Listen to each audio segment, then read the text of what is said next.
Head over hills के episode 12 की शुरुआत होती है जब ग्योनवू मिलता है बोंगसू से, जो अब सोंगा के शरीर में होता है। ये सब होता है योमवा के एक जादू के कारण, जिसके जरिए दोनों की टकरार होती है। ग्योनवू बोंगसू को अपने घर ले जाता है, जहां जियो उसे देख के चौंक जाता है। धीरे धीरे स्कूल के सारे पुराने दोस्तों को पता चलता है कि सोंगा वापस आ गई है, या ऐसा लगता है, और वो सब उससे मिलके इमोशनल हो जाते हैं। बोंगसू को गिल्टी फील होने लगता है। उसे लगता है कि उसके जगह पे उन दोस्तों के साथ सोंगा को होना चाहिए था, लेकिन अभी भी बोंगसू क्रॉसओवर नहीं कर पाता क्योंकि उसने अब तक अपना असली नाम नहीं पाया है। इस बीच ग्योनवू आवर ऑफ द ऑक्स, रात का वो समय जब भूतों से कांटेक्ट हो सकता है, मैं सोंगा से कांटेक्ट करने की कोशिश करता है, लेकिन पता चलता है कि वो सब एक प्रैंक था जो बोंगसू ने किया। सोंगा ने कभी बॉडी वापस नहीं ली। ग्योनवू गुस्सा हो जाता है और बोंगसू को धमकाता है कि ऐसे मजाक ना करे। थोड़ी देर बाद वो माफी मांगने वापस जाता है। तब बोंगसू बताता है कि सोंगा का स्पिरिट वेसल टूट रहा है और अगर वो बॉडी वापस नहीं लेती तो वो मर सकती है, लेकिन वो बोंगसू को बॉडी से जाने भी नहीं देना चाहती।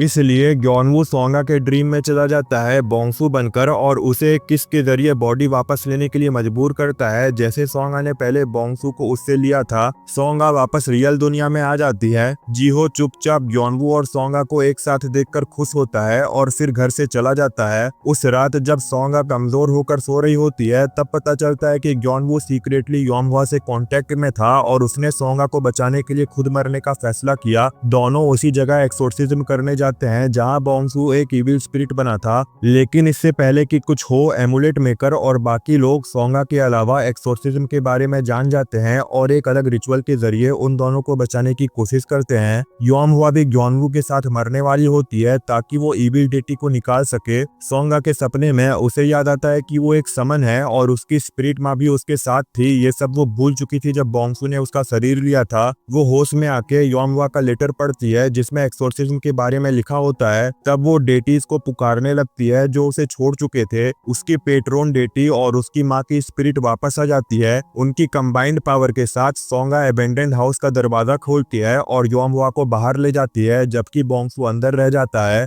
दूसरी तरफ ग्योनवू बोंगसू के ड्रीम के अंदर होता है, जहाँ उसे पता चलता है कि जो बड़ा आदमी वो समझ रहे थे वो बोंगसू का खुद का इमेजिनेशन था ताकि वो बिना रिग्रेट के मर सके। जो छोटा बच्चा वो लोग पहले देख चुके थे वही असली बोंगसू था और उसी के थ्रू वो उसका असली नाम जान जाते हैं। इसके बाद सोंगा बोंगसू से विदा लेती है और उसके लिए एक रिचुअल करती है ताकि वो पीसफुली क्रॉसओवर कर सके। ग्योनवू अपने शरीर में वापस आ जाता है। कुछ साल बाद दिखाया जाता है कि ग्योनवू ओलंपिक्स में पार्टिसिपेट करने जा रहा है और सोंगा भूतों की मदद करती है। ग्योनवू अब होस्ट को देख नहीं सकता और दोनों खुशी खुशी अपनी जिंदगी जीते हैं। इसी के साथ ये शो यहाँ खत्म होता है। ये शो आपको कैसा लगा कमेंट में बताइएगा। वीडियो पसंद आया है तो लाइक करें, चैनल पे नए हो तो सब्सक्राइब करें। Thank you so much for watching.